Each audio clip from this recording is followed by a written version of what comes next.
Alright, with video games out of the way, I want to take some time to talk about movies that I saw this weekend. And these aren't going to be anything new. I mean, I've only seen one thing new, and only one thing in theaters, but the others I've seen on DVD just recently, and I wanted to take some time to talk about them, because I've had a pretty balanced weekend of good and bad.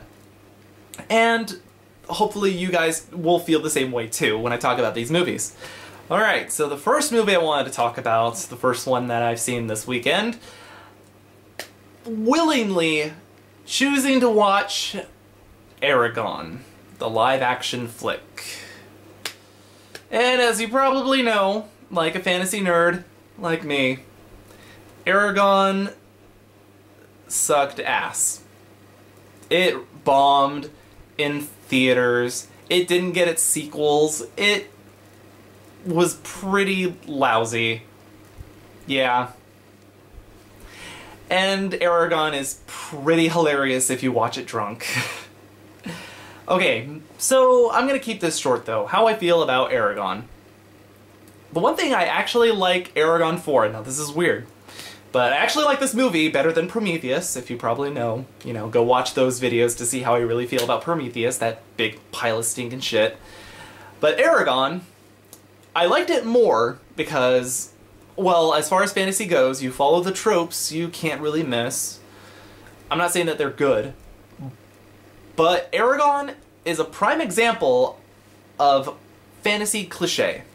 And as a student, as a watcher and studier of all things fantasy, if you watch Eragon, you'll see what not to do in your fantasy story, or in your D&D campaign, or in any media of doing fantasy.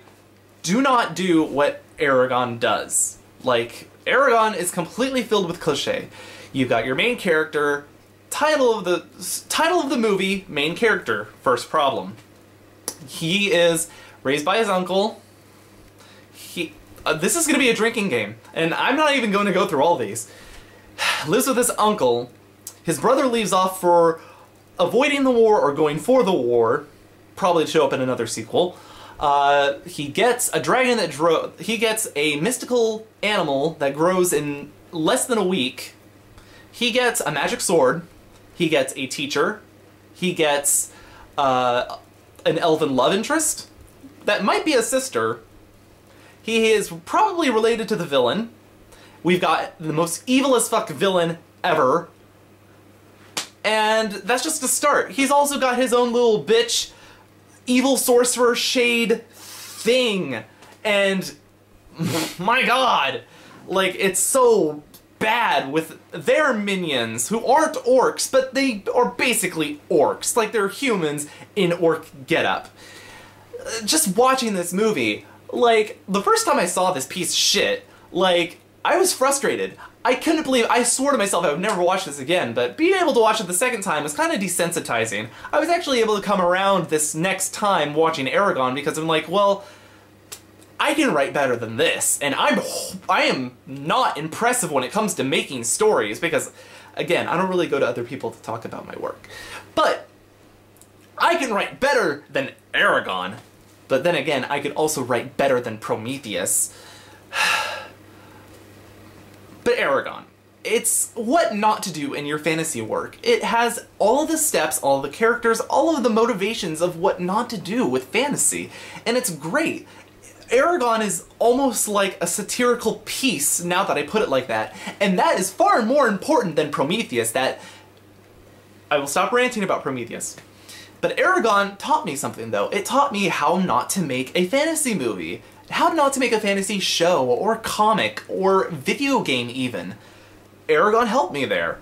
As much as a piece of crap as it is, it's also on par with Legend of the Seeker. If you haven't seen that TV series, that also sucked. Sucked hard, only got 2 seasons. Ha! But, if you want to learn something, don't watch Eragon seriously. Just try to take it with a grain of salt and learn something from it. But, yeah, you're probably gonna watch Eragon when you're really, really bored, or when you're really, really lost in your fantasy work. So, that's my only suggestion I can take. to give to you.